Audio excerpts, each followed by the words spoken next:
Hi, this is Frey Scheinfeld, and I want to talk about mastering today. So I'll be showing you my mastering chain, all the plugins that I'm using, my workflow, and maybe some ideas about mastering in film music. The first thing is that mastering is a very complex subject, so you'll find so many videos online about this. So I'm just gonna show you my approach to it. I'm always super curious to see what other people are doing, other composers are, how they're mastering, what plugins they're using. So I thought this could be interesting to some people. So let's get right into it. The first thing is that I have a mastering session here, and that's because I like to have a different session for mastering than mixing or composing. So what I will do is I finish my mix and then I export the track, I open this, and then I master it here. The reason is because that way I put my mastering hat and I'm just more focusing on mastering. I'm not thinking about mixing.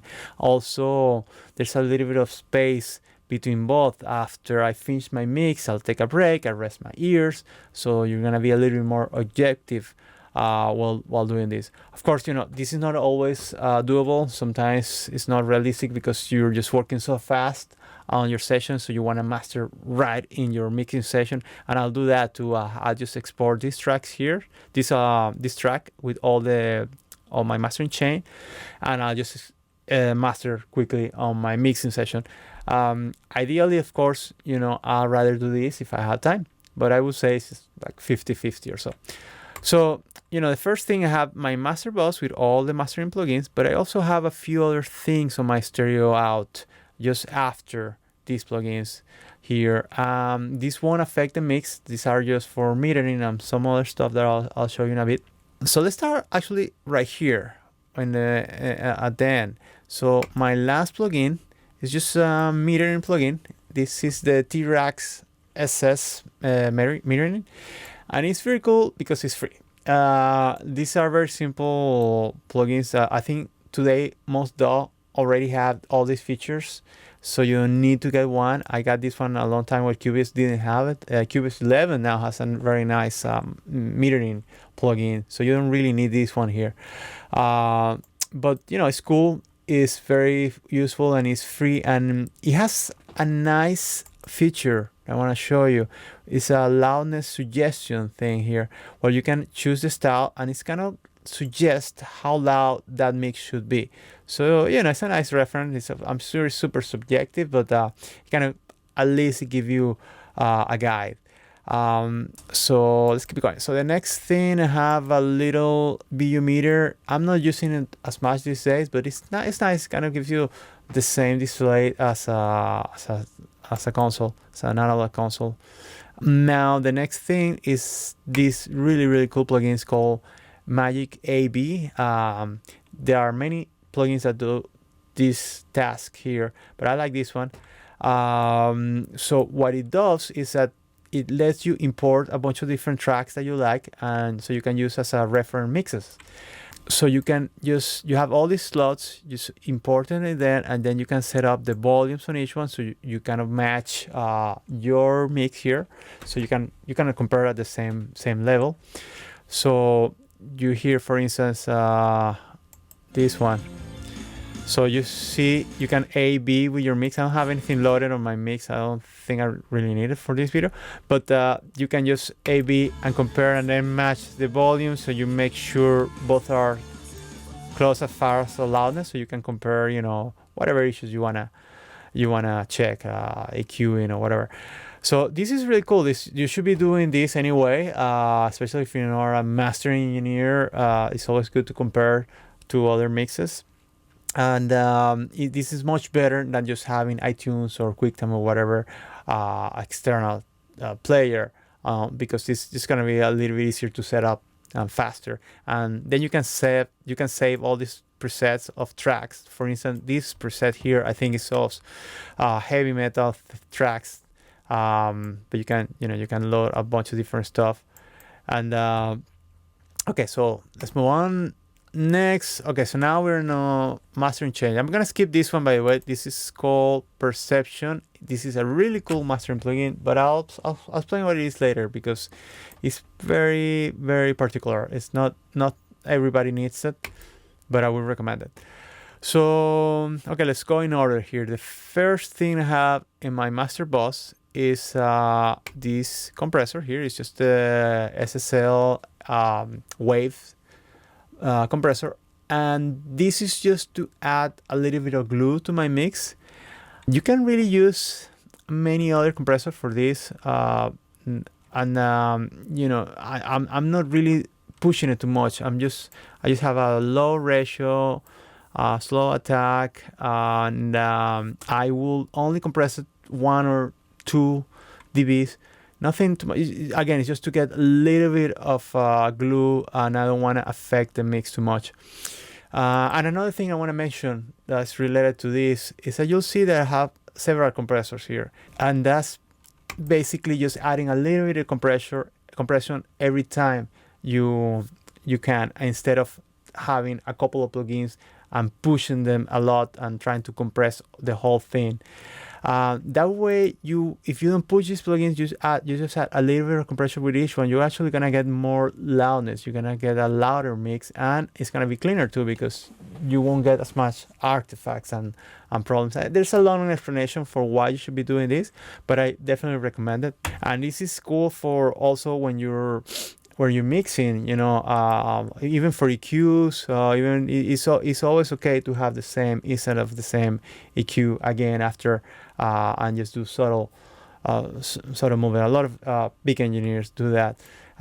So for mastering, I would recommend not having just 1 or 2 plugins compressing the whole thing. It's better just to have it on steps.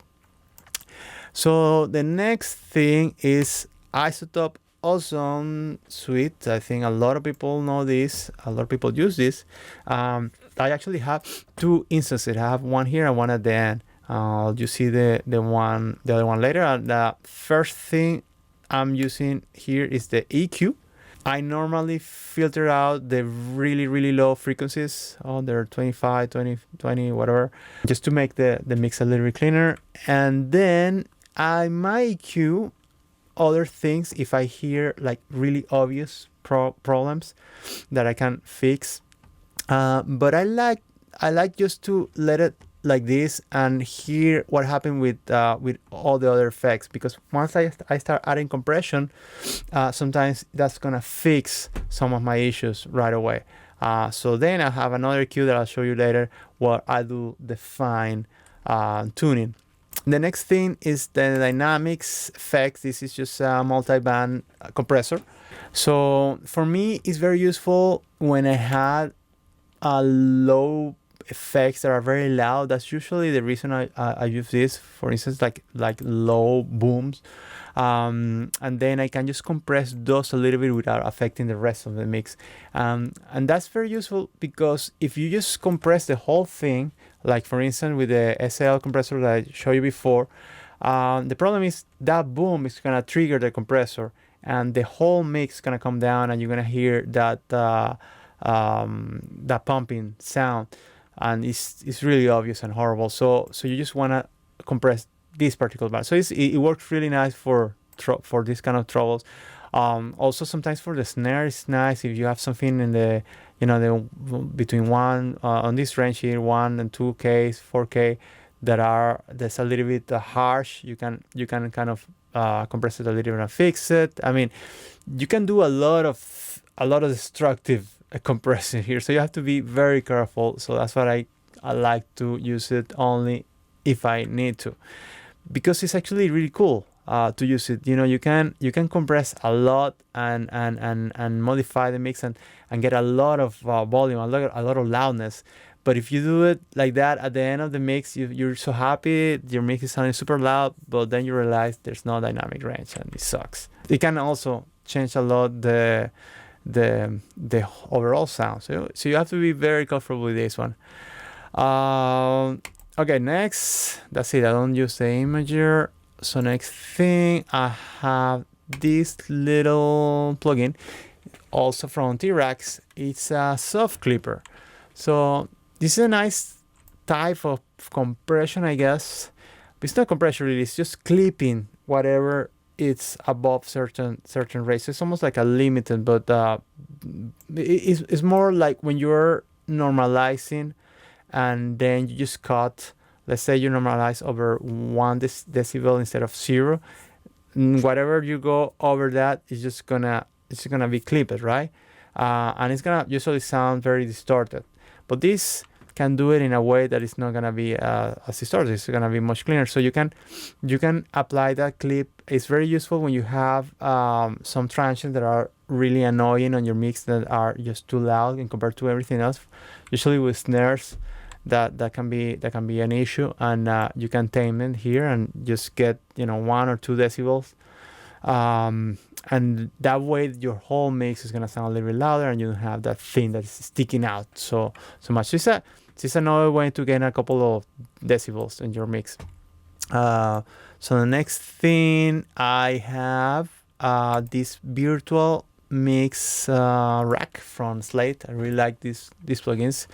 Okay, so first I have the virtual mix bus, which is just to warm up a little bit the sound. It's just like it sounds kind of like a British console, so you get a little bit of that sound, but I don't push it too much. Again, it's gonna add some compression, but I like to add just a little bit of it, so I go in stages.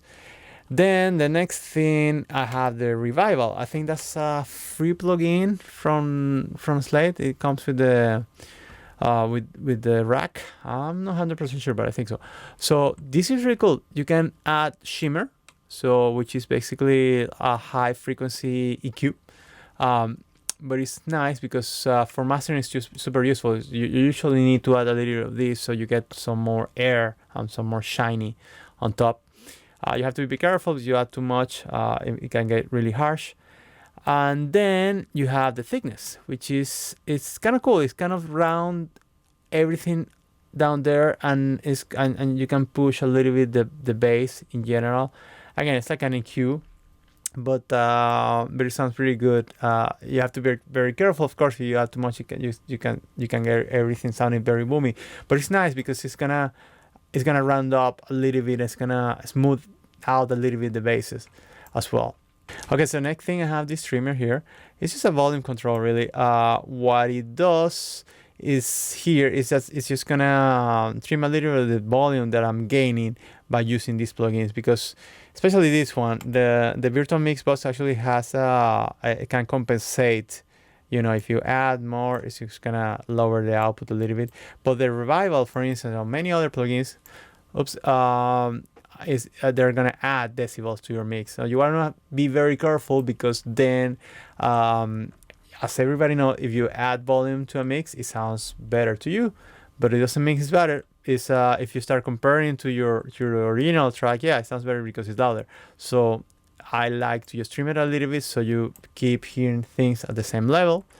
And that's something you should do in every stage. Just kind of control the volume a little bit so your mix stays on peaking at the same place. It's gonna sound louder at the end. Once you raise the whole volume or normalize it or whatever, it's gonna sound loud. But right now you want to keep it as similar to your mix, so you can hear the real difference that you're making every time you add an effect.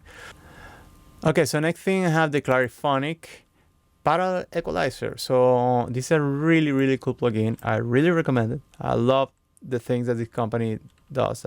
Gosh Audio, and actually the guy makes some really cool videos. You should check out his channel. So this is an EQ that focuses on the high frequencies. It's really good for mastering, for adding that shimmer that we were talking about before with Revival. But this one does it better. But Revival is faster than you. It's just one knob. But this one, you have much more control, which sometimes is good, sometimes bad, because if I'm in a hurry, I just bypass it. I just add a Revival, and that's it. But if I have a little time, this is really nice plugin. So it has two controllers. It has the clarity control and the focus control. Clarity is basically like the really high frequency bands, and that's gonna add that shimmer that we mentioned before. You actually have one shimmer setting of silk or sheen or presence. So you can choose whatever you like. I like to choose I think the shimmer or the silk. And then you have the focus, which is really, I would say this one sounds more like presence because it's gonna add presence to your mix. But the cool thing about this plugin, it may be related to the fact that it's a parallel equalizer, is that you can add and add and add those high frequencies, but your mix is not gonna sound harsh. It's incredible. It's really transparent. So at the same time, you have to be very careful because sometimes you keep adding, and you say, man, this sounds so cool. And then you hear your mix and you compare it to some other stuff, and it's gonna be so right. So just be careful you use it, but it's really, really, really, really cool and useful. Okay, so next thing, I have the old classic, the sausage fattener. This is a very cool plugin. I think a lot of people use it for dance music, but I use it for almost everything. I just keep the color down, but it's just a nice additional compressing stage, I guess. I just add a little bit of that. I don't go too hard on this one. So that's some of the magic sauce, I think. So next thing, I have the Slate virtual machine. This one I haven't been using it much these days. I used to use it a lot. It kind of helps to fix and to improve those mixes that are sounding a little bit harsh, especially if they are too electronic or too stereo. It's a virtual tape machine simulator. It's an old plugin. I think there are some newer that might be better, but this one sounds really cool. Again, you have to be very careful with this one. If you go overboard, you can modify a lot the sound. But what I noticed is that even if you modify it a lot, it tends to sound good everywhere because it kind of rounds the frequencies a little bit, especially the lows. So next thing, the TDR Nova Dynamic EQ. So there are many versions of this these days. This is basically a dynamic EQ, and what that means is that it's gonna get triggered once the threshold that you set up here gets to a certain level. So it's kind of like a compressor, but once it gets triggered, it's not gonna compress. It's just gonna EQ whatever frequency you're choosing here. So this is very common these days. I think Cubase now has one, so you don't need to buy it. But this one works fine if your DAW doesn't have one. And the way I use it is actually really, really useful for film music because it works very nicely when you have music that is very dynamic. So for instance, if I'm doing a trailer and I have an introduction that is very soft, and then it gets bigger and bigger and bigger, and then you get this climax that is huge with a lot of compression, everything is pumping there, it gets super loud, and sometimes what happens is that section is gonna get a little bit harsh. So this is nice because you just set up the threshold, and it might tame a little bit those frequencies just when the big hit happens or the big moment happens. So it's not gonna EQ the whole track or the whole section. It's just gonna EQ down those particular moments automatically. So it's very good. You could just do it with our EQ as well manually, but this is just so much faster. So that's one way of using it. So you can. I usually set it up on right here, on around the 1-2Ks. Just to avoid the harshness that you get on the volume, but also right here sometimes it just gets too boxy. But you can correct you can do any kind of settings with this.